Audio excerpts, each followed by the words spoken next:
দর্শক, এবারে একটু রাজশাহী যেতে চাই। এদিকে রাজশাহী বিশ্ববিদ্যালয়ে আন্দোলনরত শিক্ষার্থীদের সঙ্গে ছাত্রলীগের ধাওয়া পাল্টা ধাওয়া ও ইট পাটকেল নিক্ষেপের ঘটনা ঘটেছে। বিস্তারিত জানাতে যোগ দিচ্ছেন সহকর্মী ইউসুফ আদনান। আদনান, সংঘর্ষে কেউ কি আহত হয়েছে কিনা আর সবশেষ পরিস্থিতি কি আমাদের জানাবেন? হ্যাঁ নিপা, কোটা সংস্কারের দাবিতে আন্দোলনকারীদের সাথে রাজশাহী বিশ্ববিদ্যালয় ছাত্রলীগের ধাওয়া পাল্টা ধাওয়ার ঘটনা ঘটেছে। আজ দুপুরের দিকে রাজশাহী বিশ্ববিদ্যালয় জিয়াউর রহমান হলে এর সামনে এই ঘটনা ঘটে।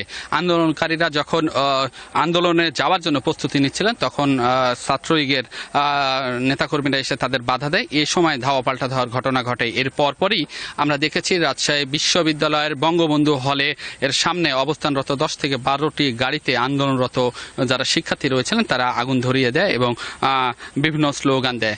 এবং রাজশাহী বিশ্ববিদ্যালয়ের যে সকল শিক্ষার্থী রয়েছে তারা এখনো বিশ্ববিদ্যালয় ক্যাম্পাসে অবস্থান করছে এবং বিভিন্ন ক্যাম্পাসের বিভিন্ন গুরুত্বপূর্ণ সড়ক ও সড়ক মোড় সহ ক্যাম্পাসের ভিতরে তারা প্রদক্ষিণ করছেন এবং কোটা সংস্কারের দাবিতে বিভিন্ন রকমের স্লোগান দিচ্ছেন।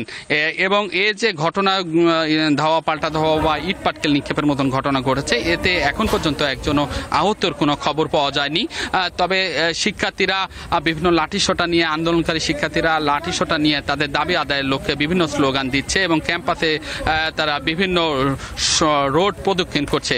আরেকটি বিষয় যদি নিপা জানিয়ে রাখি যে রাজশাহী বিশ্ববিদ্যালয় ছাড়াও Rajshahi college, Rajshahi city college, Rajshahi মহিলা কলেজ এবং Rajshahi new government degree college যে সকল শিক্ষার্থী রয়েছে তারাও এই আন্দোলনের সাথে একত্রতা ঘোষণা করে রাজশাহী শহর থেকে রাজশাহী বিশ্ববিদ্যালয়ের দিকে শিক্ষার্থীরা আসছেন এবং এই আন্দোলনকারী শিক্ষার্থীদের সাথে আসলে যোগদান করবেন।